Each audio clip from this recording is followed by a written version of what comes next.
Atong sayro ng dugang pang mga balita sa Mindanao. Makabanato si James Paulo Yap live sa Cagayan de Oro City. James? Salamat, Sarah. Babaeng Philippine Eagle nga na-rescue sa Malaybalay City, Bukidnon ni atong July 3, human giingong giatake og mga unggoy.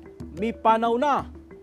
Kini ang gipahibalo sa Philippine Eagle Foundation ni atong Sabado nga mipanaw na ang Philippine Eagle sa Waga, Dalwangan. Nauna nang nagpahibalo ang PEF nga human siya naluwas, nagpakita siya og signs of recovery. Apan niadtong Sabado sa buntag, dihang nakasinati matud pa ang agila og seizures hantod nga mipanaw kini.